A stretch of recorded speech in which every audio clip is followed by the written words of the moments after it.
Tikulandireni ku program yathu ya The Plan lerolo. Ndithokoze kwambiri kuti leronso tili limodzi pano pa Times. Dzina langa ndi Patrick Kamkwatira.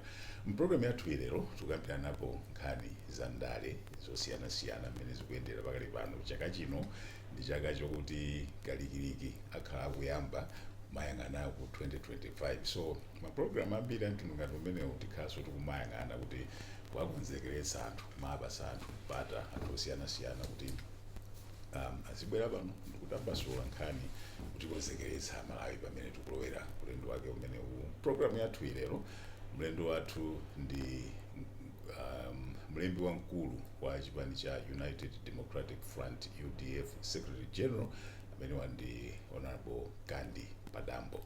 Ndikulandireni ku program yathu bwana Kandi Padambo. Aziko kwambiri. Poyamba ndimafuna tione nkhani ya kuchipani kwanuku chaka chinocho cha 2024 ndi nthawi yofuna kuti tiziona kuti kukonzekera kwa kumene tikupita kuyenda bwanji. Nkhani za convention ku UDF zikuyenda bwanji? Nkhani za convention ku UDF ndikanena kuti zikuyenda bwino kutsatira momwe chipani ngakhale nthawi imene chinalinga underground movement isonekere poyera chakhala chikuchita. United Democratic Front imakhulupirira kuti atsogoleri wake adzichita kusankhidwa ndi anthu mamembala a chipanichi. Ingakhale nthawi imene inali underground movement, UDF as an underground movement isanabwere poyera ngati pressure group idasankha Abakiri Muzi, His Excellency Abakiri Muzi, the former president wa dziko lathu lino kukhala mtsogoleri wake. Kusankhidwa ndithu ndi anthu. Komanso titati tayambano register ngati chipani every 5 years. Chipani cha UDF chimakhala ndi convention kusankha atsogoleri wake kwambira president mpaka musi ndithu ku national convention. Ndiponso ndikuzena Kamkwatira kuti United Democratic Front mwina I don't know sinalenga kwambiri ma constitution azipani zinazi koma chipani cha UDF mu article 33 paragraph E ya constitution yake imanena kuti imatsindika kuti mpanduli wonse mu chipanichi anthu adzipikisana. Ndiye munthu amene angapeze mavote ambiri ndi amene angakhale kuti wauwina mpando umenewu. Izi zili mu constitution ya chipanichi ndithu. And it's a public document, you can check it with the political parties registrar. Ndiye kuti chipanichi chimatsindika kwambiri pa mfundo yosankha atsogoleri. Ndi chifukwa chimenechi mandifunsa za momwe tikukonzekera convention. Ife pano convention ikukonzekera lomwe lathali tinali ndi msonkhano wa komiti yaikulu ya chipani. Msonkhano umenewu inakambirana zambiri komanso mwazira zimene inakambirana inali kukonzekera za convention. Chifukwa kuti constitution ya UDF imanena kuti amene mamusankha kukhala mtsogoleri wa chipanichi kapena president wa chipanichi ndi amenenso amamira chipanichi pa masankho a president a dziko lino. Ndipo pamafunika kuti asanabwere masankho a dziko lino tiyenera kusankha mtsogoleri wathu president. Mwayikoka kwambiri nkhaniyo funso langa simunayankhe. Ndiyeno chifukwa cha mmene mwayankhira mukutanthauza kuti pamene tili pano presidential candidate wa UDF ndi Mai Patelo. Presidential candidate wa UDF pano amakhala amene osankhidwa ku convention yathu imene idzakhale mu June kapena July chaka chino. Ndiye tikadzasankha president nthawi imeneyo amene idzasankhe president yo ndi amene adzakhale presidential candidate malingana ndi malamulo wathu. Pamene panopo ndingakutsimikizireni kuti panopo sindinganene kuti UDF ili ndi presidential candidate. Koma president muli naye. President tili nayo koma musiyanitse pakati pa president wa chipani amene amakhala tikamusankha kapena mwina akachita field vacancy ndi presidential candidate amene amasankhidwa pokhapokha pakachitika convention. Convention iko nkumusankha kuti ndiye president wa chipani cha UDF. Pamene papa mukutambasula bwino chimene mukutanthauza ndi chonena kuti Mai Patelo amene ndiye president wa chipani cha UDF pakali pano sanasankhidwe convention. No. Therefore is not the presidential candidate. No. Presidential candidate asankhidwa ku convention ina imene kubwerayi. The convention before the presidential election of that year. Before. Okay. Not kuti convention. Is that what the constitution says? That's what the constitution says. You see, so ndiye fusulanga linalera kuti convention imene yoyo. Yeah. Mukuyikonzekera bwanji ichitika liti? Tikuyikonzekera bwino ndikuwuzani kale kuti ichitikira National Executive Committee kapena komiti yaikulu ya chipani yayi chita guide committee imene tasankha to organize that convention. Chifukwa constitution yathu imanena kuti the National Executive Committee must appoint an organizing committee to organize that convention. Ndenda kuza nikuti msonkhano wathu wa committee imene nawo loweruka lapitali tasankha committee imeneyo akuitsogolera ndi Right Honorable Aisha Mambo Adams, or the second deputy speaker, amene adasankhidwa akhale chairperson wa committee imeneyi kukonza convention yathu imene idzakhale mu June kapena mu July. Mtsogoleri wa UDF president amene adzasankhidwa pa convention imeneyo ndi amene adzayimirire pa masankho a president a 2025. Pakali pano tikuyankhula pano amene anabwerapo oyera formally ndikunena kuti apikisana nawo pa mpando umene wamtsogoleri wa chipani chimene chitinganene kuti ndatupere muzi. Pali winanso amene akudziwika kuti akayima nawo kumene kuchita contest for the presidency of the UDF. Pakali pano sindinganene kuti ndikudziwa Right Honorable atupere muzi ndizoona adanenadi kuti adzayima napo masankho amenewa. Komano kwenikweni kuti zitsimikizike kuti adzayima amadzatenga what we call nomination forms. Amabwera ku chipani kuja kudzatenga ma nomination form, kulipira nomination fee kuti ndikufuna ndikapikisane nawo pa mpando wa president. Zikatero ngadzanifunsanso funso limeneli likadzakhala kuti nthawi imene tapereka ma nomination forms tsopano tayamba tatsekula ndinza kuwuzani mwachuchuchu kuti amene akuyimira mpando wa president ku UDF ndi awa chifukwa adzakhala kuti marekodi tili nawo pokozekera convention yathu. Koma mufuna kukamba kuti panopo simukuziwa wina aliyense including Atupere? No, Atupere said it. I've told you. Yes. Atupere said it, and I'm sure he's going to stand. And ndikukhulupirira kuti adzayima. Koma apart from Atupere palibe aliyense amene adanena ndamumva kuti ndidzayima nawo pa mpando wa president. Neno mazali kuti ne kuti ndidzadziwe bwino ndiye kuti anthu atenga ma nomination form ndiye ndidzakuwuzani mwachuchuchu kuti awa ndi amene atenga mafomu odzayimira mpando wa president. Inuyo ngati Secretary General ukuziona bwanji kuti chipani chimenechi chili ndi value kuti amene ali pasogolo panopo kuti azayima ndi Atupereyo ndi amene wakhala akutsogolera chipani chimenechi all this time, and anatuluka mu chipani munena kuti izizi ndadzisiya kenako ndikuzatembenuka ndi pamene munazasankha Apatero amene ali pano kenako ndikutembenukanso pano akubwera and akuoneka kuti akhala nadziweka unless other pretenders ongofuna kukulisankhani azabwere. Chipani chili ndi value kuti it looks like you are not attracting any other people other than amene akalekale.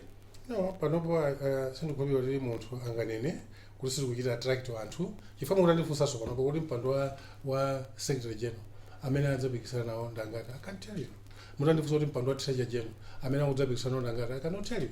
Chifukwa palibe munthu amene adakhala kapena kuyankhula kuti ndizafuna mpando wa Secretary General kapena wa Treasury General. Koma ndakuwuzani zipani zonse mutazifunsa ngati pano mutafunsa chipani chilichonse I can challenge you. Palibe amene angakuwuzeni kuti kuchipani kwathu amene atadzemene president kamene atadzemene mipando iyi ndi awa. Zimenezo zimadziwika mukalengeza convention anthu kudzamba kutenga ma nomination form. Palibe chipani m'malo muno chimene mungapite kuchifunsa kuti adzema ndi angati pa mpando wa president wanu kuchipani kwanuko. No party can tell. Koma manena amene zachitikira izizi panopo ndi pagulu. This is public television and national television. Mmene zachitikira za Atuperezo kuti tikufuna tichokepo pa nkhani imeneyo kuti ndi amene watsogolera chipani chimenechi forever, apart from the chair amene anachiyambitsa and Abingu, then anachoka in very interesting circumstances, exercising his right. Anatulukamo mundale and announced publicly, and he is coming back, and mene zili panopo akuyenera kuti atenga mpando umenewo. Chimenecho ngati chipani akuyenera kuti atenga mpando umenewo mene zili nangasi ife we only speak the truth. Mene zili I can guarantee you atenga mpando. Which is good because I think good. Yeah, of course. If he is going to be elected by the majority, it's good. That's democracy. Inuyo Mambo Kamkwatira ndi media houses ngati Times mwene nakumachita support democracy. That is the dispensation kamene kalamulidwe ka dziko kamene Amalawi adasankha pa referendum ya 1983. Democracy ndiye kuti anthu amasankha mtsogoleri amene akumfuna osati mene ino anthu ankhani mukumfuna kapena amene ndikumfuna koma amene iwowo osankhawo akumufuna ndiye ngati amene adzayime ngati muti Atupere adzayima anthu nkusankha. What is wrong with that? I'm asking you, what's wrong with that? Inuyo, you are the Secretary General now. Muima convention. we can take advantage of the fact that you are here and mukunena kuti convention ili mu June, July, sikale limene just a few months from now. Are you standing again? Yeah, padakali pano ndiomwe ndenditsera chipani ndiomwe ndakhalira bwino ndi mamemba a UDF palibe chifukwa chilichonse chimene ndi kuchiona kuti chingandiletse kuti ndisaimenso ngati secretary general. Ndichani chimene mungatchule mwina mwachidule chifukwa nkhani yathu yeniyeni si imeneyo choti anthu akusankhani munena kuti mwakhala nawo bwino kukhala bwino ndi anthu the whole secretary general. All you can talk about is anthu mwakhala nawo bwino. What have you done to take the party from one level to the next? I think ineyo ngati secretary general mwende machira ntchito yanga ka secretary general nkuonetsetsa kuti chipani chikuyendetsedwa malingana ndi malamulo a chipani zimenezo ndazipanga. Every member wa UDF akhoza kukuzani kuti ngati pali secretary general amene amayima pa constitution ya UDF kuti zinthu titsatire kayendetsedwe ka chipani chathu malingana ndi constitution yathu. Mwina akhoza kukuzani kuti Padambo chilichonse chomwe amachita kunena kuti chikugwirizana ndi malamulo a chipanichi. Chifukwa kuti chipani kapena organization iliyonse iyende bwino muyenera kutsata malamulo ake a chipanichi. Kakuti dziko liyende bwino olamulira dzikolo ayenera kumatsata constitution kapena malamulo a dzikolo omwe adapangira kuti liziyenda. So one of chinthu chabwino chimene ndapanga ndi chimene chikoma zimene zitikunena ngati ineyo. And I'm not here to campaign kuti anthu andichitire vote for secretary general. Koma ndipoti mwandifunsa nkuna ndikuena zimenezi. The amene amadzanena kuti munthu yakhale secretary general kapena yayi ndi ana ake mamembala a chipani cha UDF. Ineyo mwina ikadzabwera convention kudziona kuti sanandisankha wina mudzafunsa mamembala awo mmodzi kapena mwina randomly kuti manjifukwa chani Padambo mwakhala nawo kwa nthawi itali koma simunasankhe anakwitsa chiyani. Anthu amene aja adzakuza nakadzandisankhanso mwina mukadzawuzanso anthu amene amasankhiranjiso amenewa kulibe anthu amene ajaso adzakuza. Ndimwe chidule ndene kuti amene ali ndi mayankho kwenikweni kuti kaya ndi secretary general kaya ndi president kaya ndi treasurer general abwerenso kuchipani cha UDF ndi mamembala ane wake a chipani cha UDF. Chopasa chedu ndi chonena kuti mmene mwaneneramo kuti anthu akuyenera kukusankhaniso zifukwa zake mwanena zimenezozo. Ndati ndayima. Mutati mwayima. Yeah, exactly. Yeah, of course. And simuchiona chifukwa choti musayimire. Exactly. Kwa ineyo chimene ndimachiona ndichonena kuti ngati secretary general, which is one of the highest positions muchipanipo, munayenera kukhala ndi chinthu chofuna kuonetsetsa kuti chipani chibwererenso mboma. Panopo mmene mukuchiyendetsera chipani cha UDF cho mukuchiona chili pamenepo kapena mwina si chidwi chanu chokuti chipani cha UDF chilamulenso dziko lino? No, chipani chilichonse including chipani cha UDF chidwi chake nkuti chidzalowe mboma. Panopo ndithu ndimaona kwena kuti UDF mwina zingakhale bwino kwa Malawi italowanso mboma. Chifukwa tisamangonena za maluwa ife tili ndi mwayi ngati UDF kuti chipani chathuchi chidalamulirapo dziko lino kwa zaka 10. You see, nditili ndi reference point kapena chitsanzo kuti timakhoza kwauza Malawi kuti tang'anani omwe UDF mumakawo waso chaka za 15 or 20 anakhala kuti Malemu Bingu may his soul rest in peace sanatuluke because analowa ngati exactly which is unfortunate. Chifukwa kuti munthuyo amalawada mu ndithu kumuhawukira tikati kuntsatira kwambiri kulatsa chifukwa kuti adakhulupirira kuti iye uja adzapitiriza ntchito zabwino zimene chipani cha UDF chidaonetsa pa nthawi imene malamulira zaka 10 ndi adavoteranso Bingu aja. Koma it's unfortunate kuti Malawi nthawi zambiri mwina ndichite kuti mwa amene adanena president a dziko lino nthawi ina kuti ife Malawi iwo adanena chizungu kuti sometimes we major on minors. Wakala university kumakhala major imene matenga kapena minor imene matenga koma Malawi we major on minors. Kutaya nthawi pa zinthu zazing'ono. You see, sitina constitution yathu anthu ambiri amaona zodabwitsa. Ine ndikayenda ndithu ngati secretary general kapena kupita ku South Africa mayiko ena amaona zodabwitsa kuti zidatheka kuti munthu malamulo alola ndithu kuti munthu kukhala president kuchita campaign kuti ndine wa UDF ine ndikadzalowa ndidzapitiriza zintchito za UDF ine zolinga zanga chipani changa ndiyo chifukwa chipani chitika matchula kuti chipani UDF kapena Ford kapena Malawi Congress Party kapena UTM kapena PP. Behind that name it's not just within the UDF chama chogwirana koma kuti wodi UDF imayimira zinthu imakhulupirira chiyani. zimenezo zimene anthu amatani amavotera chipani sikungoti kukongola kwa makaka kapena kwa simbo koma kuti kodi chipanicho chimayimira chani ndiye president akamabwera kuti ndidzayima ngati UDF ndiye kuti uja kwauza Malawi kuti ndikadzayima ndidzapitiriza kuchita ntchito zimene munaziona a UDF anagwira pasipotsogoleri wa Dr. Bakili Muluzi so pano ungoti nkhanizo Padambo zimakhala zolukana mfundo imene mwayine nayo it's a very key point yonena kuti kumbuyo kwa chipanicho kuli ideology. Exactly. That's what you are talking about. That's what I'm saying. Koma ile nkuzokuzani kuti kunoko zipaniza kunoko kumbuyo kwa chipani kuli ideology yake anthu. I disagree with that. Which ideology? I disagree with that. Ngati on the same one, just above a moment musinatsutse. Ngati tikunena kuti kumbuyo kwa chipani kuli ideology ndemene amalowa abingu amalowa ndi maganizo onena kuti ineyo ndizapitiriza ulamuliro umene amachita UDF ulamuliro umene ndi umene unagulisa makampani kumalawi kunoko ulamuliro umene ndi umene unaononga economy ya kunoko ulamuliro umene ndi umene unabweretsa corruption imene tikulimbana nayo pano zimene amatazizapitiriza zimene zonse. It's unfortunate zichati kunena kuti sometimes Malawi major on minors. Inuyo ngati atola nkhani ngati bambo Kamkwatira inuyo ni ntchito yanu yomachita sensitize kwauza anthu zinthu zina kwaunikira zinthu mayiko momwe amayendera ndikalizero mukudziwa singachita kukuuzani kuti kunja kuno kunali chinthu kale chimene ngati structural adjustment program ASAP imene inali condition ya IMF ndi World Bank akamabereka ndalama ku mayiko they touch conditionalities. Kwa hiyo ngati mufuna kubweka ni ndalama zimenezi mwenera kupanga izi ndi izi mudziwe kuti UDF chifukwa kuti UDF ingakhala kuti liba ideology we have an ideology and I can tell you what is our ideology as a party. If our ideology as a party is to center our policies on the welfare of people, right? That's what UDF believes.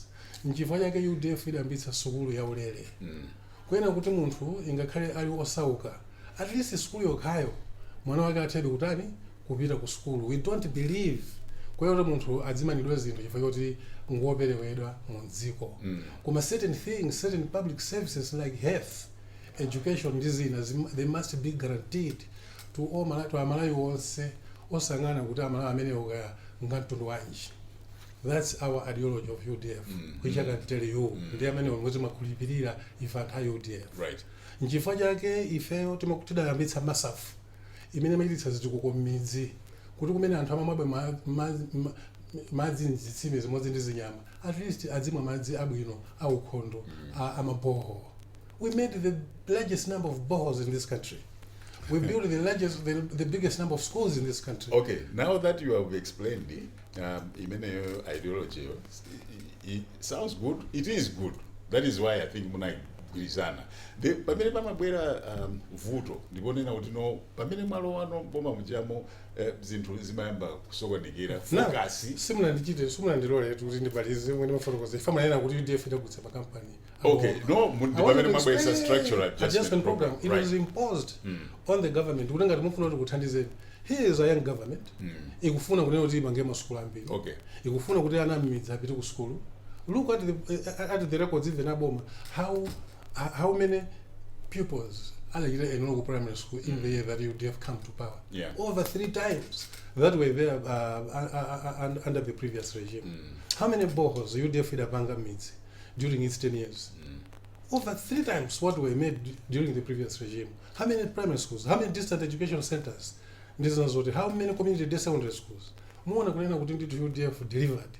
But the structural adjustment program it was an insistence, a conditionality of assistance ngati Malawi kuti dziko lino la Malawi lilandire zimabwera ma conditionality zambiri. I can tell you now what has happened recently because of the extended credit facility. We have been forced to devalue and many people are not for that devaluation. Komali sakudziwa kuti that devaluation was imposed, was forced as a conditionality to get the FD. Then ndukumpesesani it means kuti ndi vuto ngati and now pamene popo ndi pamene pakubwera kuti tikuyenera kuti anthu tikhaye ndi leadership ya mtundu wina wake maybe are we not managing to, because structural adjustment program it has messed us up. We are in a country nthawi zimene zozo kunoko timapanga zinthu, timapanga magalimoto muno, zimabasi zimapanga, timapanga all sorts of things, mabattery, mawireless, all sorts of anyamata amasiku anowaga mamva zimene zimapangidwa nziko muno musamakhulupirira. It's like a dream or a lie.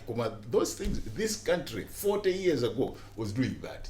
40 years down the line, itabuya democracy, structure. This many diseases knows what is where are we? So what's the way forward? How do we maneuver? Ziko lino ndizoteka kuti kandi utsogolero onena kuti kukhala ndi the best interests of the country, because are those the best interests of the country? You mentioned the best interests yes. of the country. Zinthu zokomera dziko lino. Right. Yeti. The mwina voto lalikulu nkwena kuti ifeyo ngatamala. You see, as Malayans also, ndima advantage ambiri leadership. Leadership, maybe we should have a strong leadership. No. Leadership, yes. But I can tell you, kwena kuti it takes a good followership to make a good leadership. Right. Right? Mm-hmm. That cannot be denied. It takes a good followership to make a good leadership. Mm-hmm. If the followership is good, the leadership is also going to be good. In Ifeyo ngati Malawi, are we prepared to help our leader? Atamba kuti mwina mwake wakana ngati za structural adjustment. Yeah. The consequences of wakana ngati zimezi jamwina kumakhala zinthu mwina kumanani credit kuti sikupatsaninso amawani. Yeti sikuthandizaniso. Correct. Basi kwamba kuvutika kuno kuti mwina zinthu zikusowa zomwe zimaoneka kulimba zinthu. So are we as Malawians amene timachita follow our leaders prepared to follow our leader atati watitengera zinthu zomwe zokomera dziko lino kapene koma tsopano nkhaniyo ndiyomweyo that is where the issue is the leader, because we need the kind of leader amene angakhale prepared to say this is what is right. Now I don't mind kuti followership ikhayota, because followership is about votes. I don't mind these people tivutika, but I know give me 5-10 years this country is going to get back on track. So panopo utsogolomene ukusowa ndumbeniwo, you are saying kuti followership. If this was followership, as followers, we must be prepared to help our leader. The leader must make us to get ready, to prepared to follow what he's saying, because he has the vision and he knows, he's convinced, he has done all the research, this is the way to go. Come the leaders are weak. Well, I don't think so. That the leaders are weak, I don't think so. Because sometimes, you see... No, ngati akuopa, because I'm not the man. What's that kuopa? Nanganisha. No, kuopa, nthawi zambiri. Ma leaders aja, amakhakutiswa. We are talking about the best interests. Zokomera dziko. Tikamati zokomera tu dziko, tikamati Malawi. Munga adanena malemu bingu. Kuti uda kamanena kuti Malawi ndiyo sauka. Suti Malawi ndiyo sauka. Koma ndiya tani? Amanena the state ya anthu amene ali Malawi mo. No, tikamene kuti dziko la Malawi tikunena anthu aku Malawi. So ma president waja amakhalanso ndi interest for Malawians kuti akudziwa kuti ndikakanaizi mwina zinthu mashopu zamba kusowa, mwina zinthu timamva timaseka mena maiko ena timati ku Zambia ati zinthu zikusowa. Kwakuti zinthu zakuti ife timatha kugula zinthu mu shop tikapeza ma conflicts kati kwafuna chani mu shop tikazipeza. Koma ati mukapita ku nthawi zina zake ku Zimbabwe kumene mapita makagula ma groceries. Koma pano kulibe ma groceries. Do you know why Zimbabwe yavutika? It's because Mugabe thought he had the interest of his people. And he didn't want to agree with that. So we must take cognizance of these issues. It's not easy. It's not as simplistic as we are putting it. We lead because zimezi siza bwino. But izinto zambiri mbiri zimene ntsogolera ayenera kuganizira makamaka kukhala bwino kapena kuti kukhala kwa ubwino kwa anthu ake. So pano umande nkhani yake ndiyokuti chifukwa kukhala kwa ubwino kukunenedwaku ndikumene kuti kwatiyika mu mphawi zaka zonsezi. This country, people are poor. People anthu akuvutika mziko ndiye ubwinowo umenewo. No, you see, in your manena so bad. I'm telling you. Kwani kuti mwana azathu azajumawa. I'm current measurements. Yeah. All right. Yeti, mwina income per capita amati, gross domestic product yeah. Banji. Yeah. Inflation banji. panopo chinthu chinanso chimene chimativuta kuti amalawi timangokonda kumanena nostalgia, kukumbukira zakale kale kunali chakuti kale kunali chakuti but if you go to the measurements zimene tikunenazi income per capita, gross domestic product, surely misanenkolera mudzaona kuti zaka zimene mukunena kuti zinthu zinali bwinozo, we had maybe even lower gross domestic product, we had maybe even lower income per capita. Koma yetu yase kuti those were yani so pano pamene pamaopsya masamwa amene wawa GDP per capita etc, because the same people will tell you kuti nthawi imeneyo anthu amadya bwino, anali ndi chakudya, anali ndi nkhokwe, ndiye mukanena kuti GDP was low. Pamene ndi pamene kuti anthu mumafuna ndimaseka kuti nostalgia, ndimaseka. All right. Ndikumbukira I was in college during the 1980s, overseas in England, and I remember my parents writing me kuti kunonja yavuta. Moti mundamu tumakagona konko chifukwa anthu amba kubera chimanga kwambiri. Panopo boma labweretsa chimanga cha yero anoti chachokera ku Kenya kuti anthu tizidya. You see? Now what the point I'm trying to make Kamkwatira. Mkwena kuti even during the colonial times kula azungu timava kuti kunali njala yadzaoneni 1949, even in nthawi ya Dr. Banda one party state, kunali nthawi ya njala imene ndikunenayi. 1980s was this country was still under the one party state. Okay, so we need to move forward. What are we saying? The problems we are facing now, anjala analipo nthawi ya one party state, analipo nthawi colonial administration. They are not new. Malawi has been food insecure from the time of Harry Johnston in 1991 when he arrived in this country. From the time of Dr. Banda from 1964 to 1984, so, even to now. So let's not. Okay. Let's not. You know, that's a very good one. Yes. Now, Padambo, you want to tell me because this country has had food from Nthawi Johnson to Nthawi Kamuzu to now. Is it the mukufuna kunena kuti dziko linonse lingakhale food secure? No, we can. So what is it? We can be food secure. We can be food secure by ifeo amalawi anyway, because where I'm agreeing with you is blaming on leaders. Right? Blaming on leaders. Now I'm saying kuti ifeo so ngati otsatira ngati Malawi, we must be prepared kuti tathandiza atsogoleri anthu kuti zinthu zisinthe dziko. Pamene pali interesting position yanu yonena kuti good leaders are made by good followers. Yeah, exactly. That's what you are saying. That's what I'm saying. Kutanthauza kwake nkuonena kuti nkoti chani kuti no tikamasankha atsogoleri, it's not important. What is important is the followership must first tikamasankha atsogoleri, and I must say we elect good leaders. Chifama tuza ma promise for senesiana. You know, politics, the way it is, but the nature of politics, it made this Western model of democracy. Tima andama jita campaign, andama jita promise. Ndiza pangaza kuti. Yeti, zina zima kazi what is practical. Zina zima kazi what maybe muna is very practical. Given the momenti feo ngata Malawi kuti chuma cha anthu ambiri amanena kuti amatira ranking ngati dziko losoka kwambiri ndi zina zotero. Now, zomwe ndikunena kuti tikasankha atsogoleri waja, ifeo ngati so anthu kamaita pa campaign panja ngati ifeo ngati anthu owatsatira atsogoleri amene waja. We must insist kuti those leaders should be accountable. Inuyo ngati media houses can help us mwina mapanga maprogram wena abwino amene mafusa anthu mukuona bwanji zinthu. That is very good. Ndiyeno pamene popo mfundo yomwe muliyo ndimafuna nokufunsa kuti kodi chisankho cha 2025 ichi ndiye chikhala chotani based on two things. Number one, manena za promises. Promise yo ndi analipodi tikayangana chisankho chomwe zisankho zonse pamakhala promises, and zisankho zonse promises osamakwanitsidwa. Ichi chomaliza cha 2020 chikunali promises ambirimbiri amene quite a few of them major ones akumaoneka anthu akumaona ngati sizinakwanitsidwe. Now ku 2025 iku tili ndi agenda 2063, tili ndi bungwe National Planning Commission imene yabweretsa agenda imene iyi. What is May 2063? Yes. Yeah, May 2063. zimene zizino zichita play bwanji mu campaign ya 2025 pakuti tili ndi national dream. That dream versus ma manifesto azipani mmene mumakhala zonama zambiri zikhala bwanji. What should we expect? How will this play?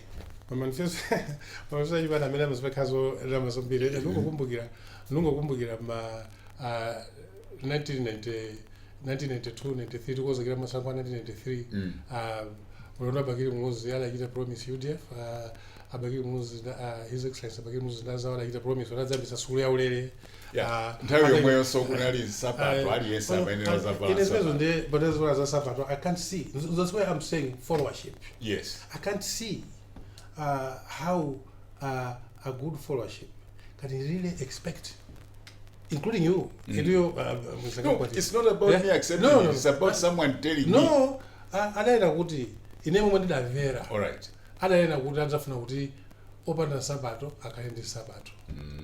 You see, it's opanda sabato. It means that he's going to make the economy so successful that people will be able, like China did. Kuti people will be able mwina kupanga sapato za chipi makampani atulanda even amenelime sapato zikatani azikagula ino munthu angachite promise panyo dali sadza kanisa ndio mwana kwa sapato zikatenga. So that no discounted that out. That was just someone that was smearing and misinterpreted. Okay. Komene I'm saying about tizapanga sukulu ya ulere. The school ya ulere is still there up to now.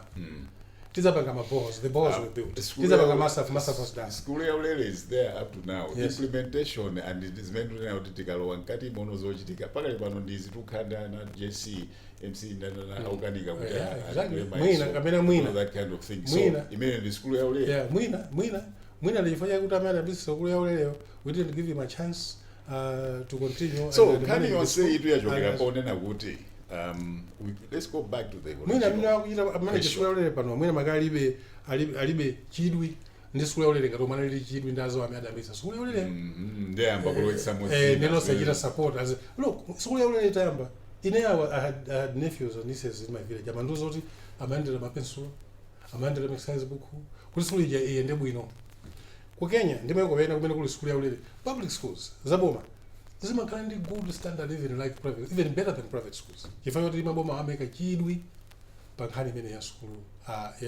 ya zinthu zimene akufuna. So we need the UDF again back in the government kuti azakonze. I'm sure if UDF comes back into government because it was its promise and adambisa so ndiwo school ya ulere, I'm sure they will have special attention kuti school ya ulere ija ionekere kwa anthu kuti ndi ya ulere. Panopo school ya ulere yakhaso lumudzi mukapita imakhaso ngati olibira muona kuti kuli masukulu funds. That is what I'm talking about. So athamudzi waja amakhaso ngati so school ija so ya ulere because there are so many things zoti alipire. Okay, back to the original question, nthawi imathamanga bwanji. Timanena kuti inu as Secretary General of the UDF as of now, are you ndinokhutisidwa kuti ngati chipani mukonzekera kuti mukhale relevant mu zisankho za 2025 kuti mukhale one of the options or the alternatives za 2025 ndi mmene chilili chipani cha UDF panopo? What is it that you are doing to make yourselves relevant for the 2025 election? When you said managerial, I don't know what you mean, but if you're panopo, I think that we have of course I agree kwena kuti zinthu zathu our fortunes, but particularly when we talk of maybe representation in the National Assembly, mwina tengereni ndingavomere kuti the graph has been going down. Well, I'm glad you have, because that is a fact for all to see. Brought you my statistics. Before you do that, I can bring you the statistics because I know them. I'm Secretary General of the party. Yes. You see? Yes. We had so our opposition now panopo we are still the third largest party in parliament. I'm sure that you know. With those 10 MPs. 11. Yes, we are still the third largest party in parliament after DPP and after MCP and DPP. Yeah, you see. Now we have still the party with the largest number of councillors in this country after DPP, after MCP and DPP. So 10 amene munena 11 munena nditiziyangana kuti muchokera kuti ndipansi tu. No, that's true. That's what I'm telling you. You don't have to belabor the point. Yeah. Ndaina kale our representation has been going down. But I'm saying, although we have been going down, we still have a base to build on. And the base to build on is those number of MPs that we have, that number of councillors that we have, and also not forgetting the way umetida chito ya atunga the UDF between 1994 and 2004. As many wantu mpaka pano amazinga babe.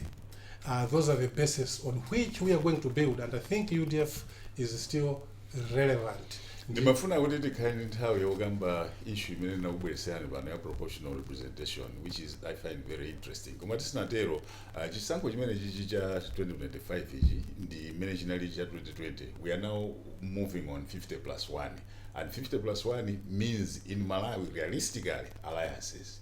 Now, do you agree with 50+1 means alliances, and ngati chipani you are the SG? Muli pati maganizo anu mukamayang'ana mmene palili background kuti amene mungaende naye ndi ndani, pali maplano kuti mutati muyenda ndani?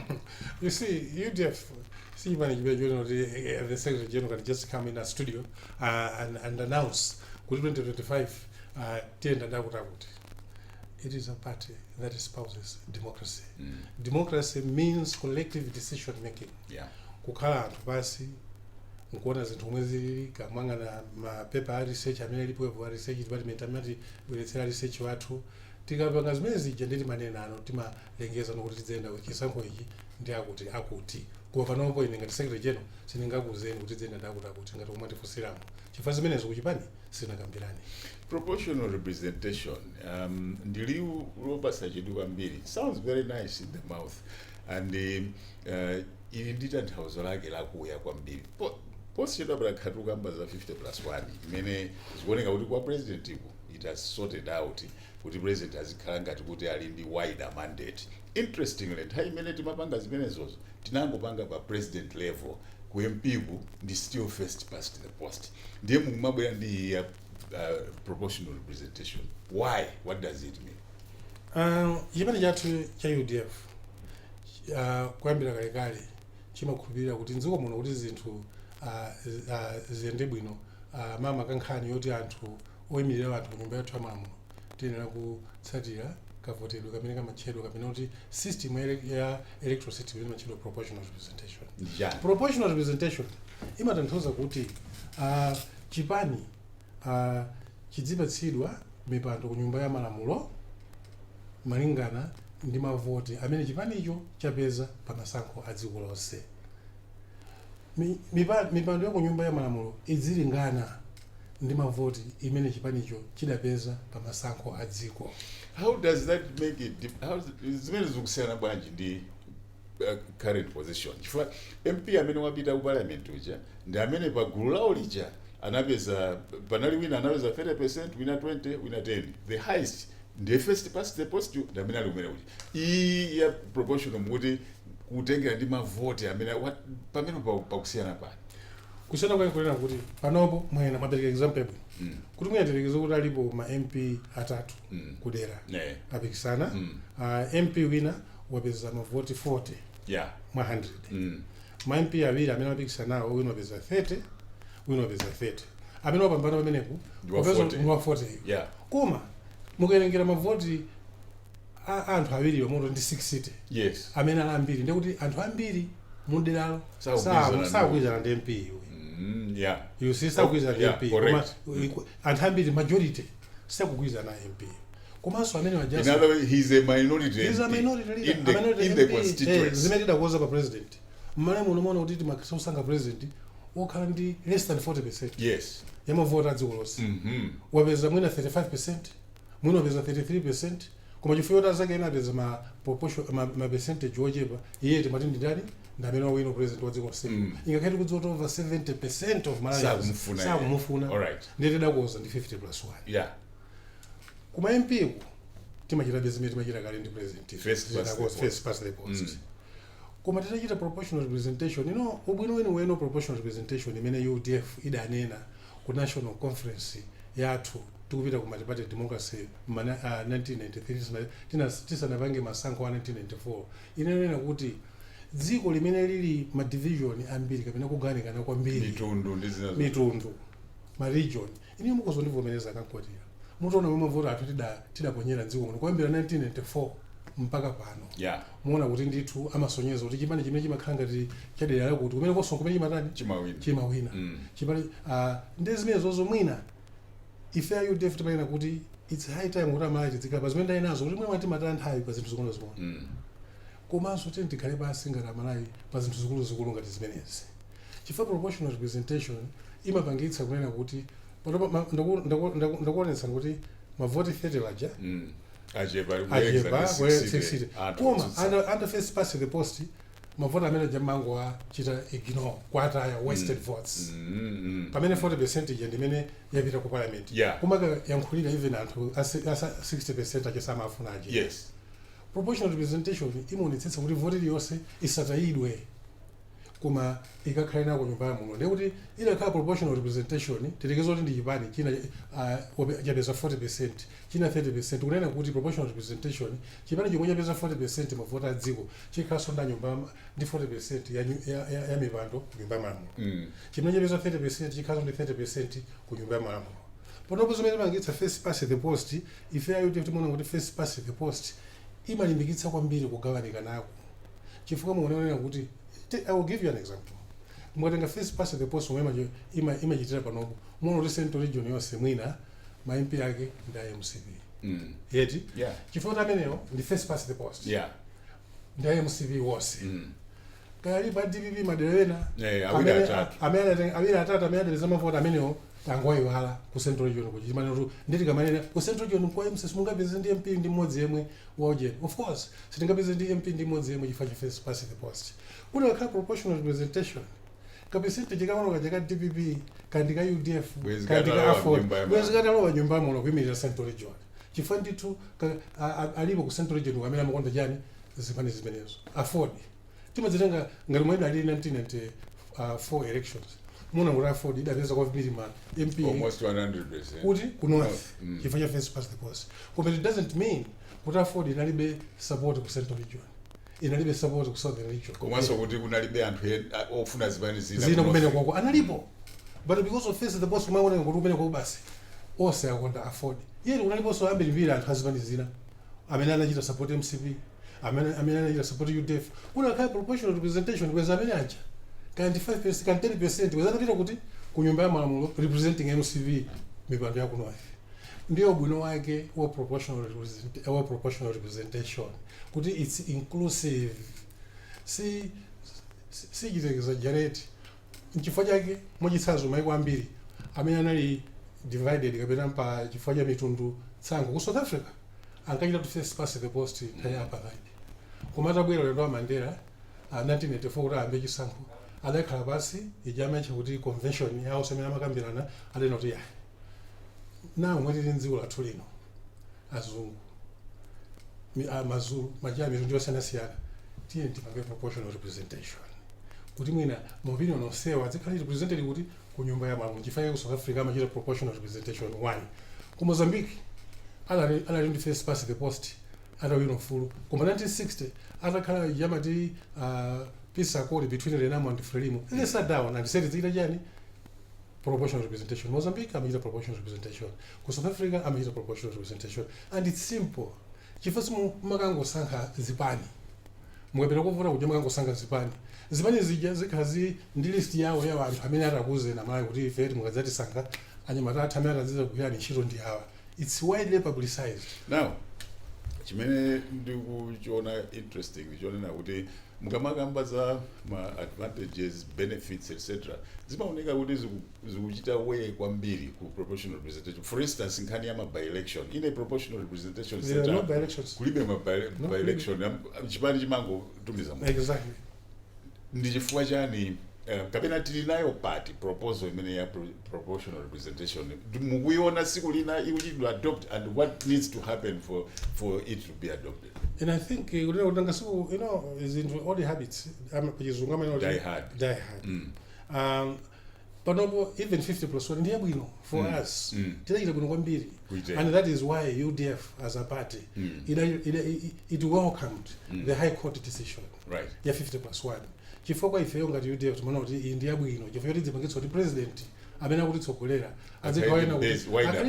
Wider base. akunchita support anthu osasangoti president. There are tribes in this country amene manamba ambiri mean about 30%. You can be voted for your tribe only and ngokhala president wa dziko lonse. That's not right. We should not allow that as Malayans. Yeah. So that's why UDF idachita welcome the 50+1. Yeah. And iti kuthokoze akhotho ali apangalamulo limene lija. Komanso proportional representation mpofuna kuti ichite sensitize amalawi aimvetsetse kuno bwino kuti what are we talking about. Chifukwa panopo tazolowera. Ndikupatseni an example ya ku Lesotho.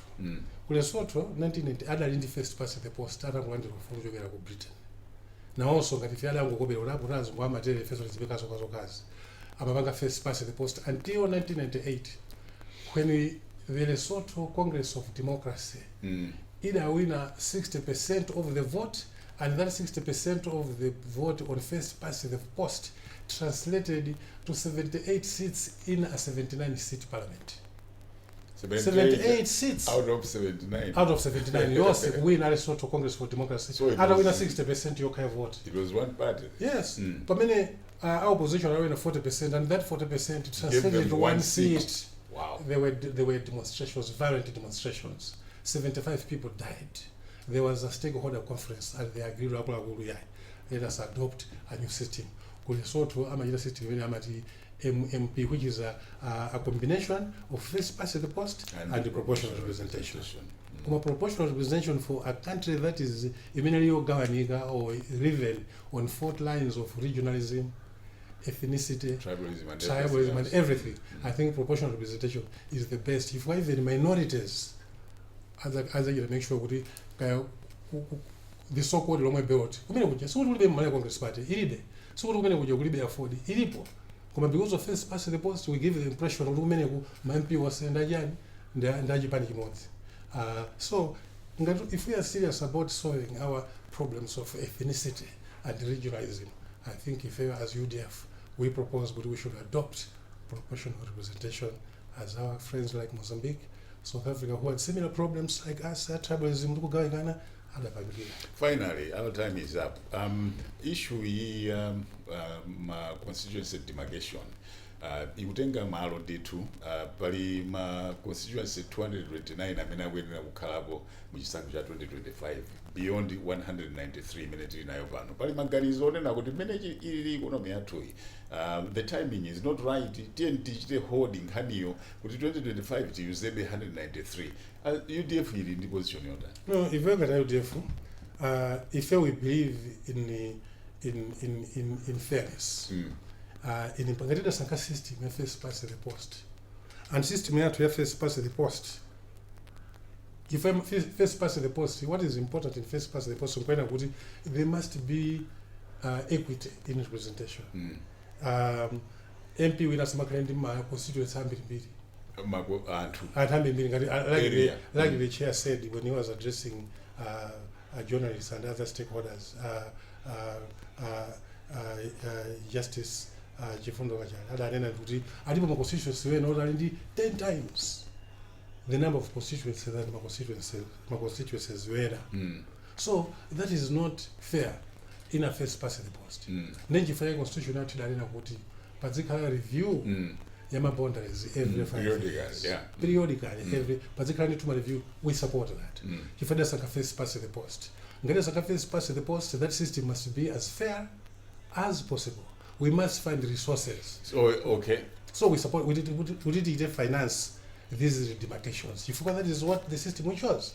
Come we are saying when we did the system, while we are running with first past the post, let us as Malayans sit down and think. What the first past the post mean? Malinga ndima resources amene ziko notiri now ikutithandiza. Your last word, our time is up. Exactly. I think my last word to Malayans is that UDF ilipo nditu aikhulupirire sinasinthe zomwe timakhulupirira zomwe timakhulupirira ndi zomwe zija tidazionetsa tikulamulira mzakati between 1994 and 2004. You were a technocrat for a long time, Munali, to see all this, see all that. Transition to mainstream politics. No, it's all right. And I think it's important that the technocrats of my kind should have interest in politics. If you see, politics imagita set the scene. It's the overall. It runs the system. You see. Now, as many people as possible, many are well exposed, well educated. Let them come and join politics. It is these people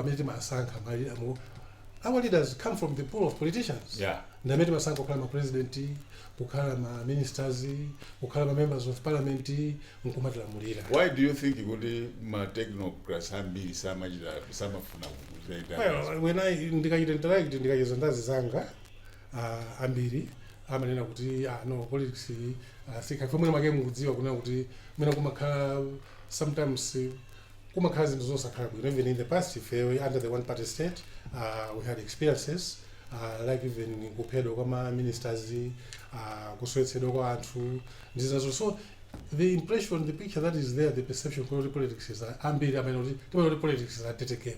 Chifukwa kumakhala kuphana kumene kumenyana. Will UDF come back to power ever? 1 minute. Yes, of course. Why not?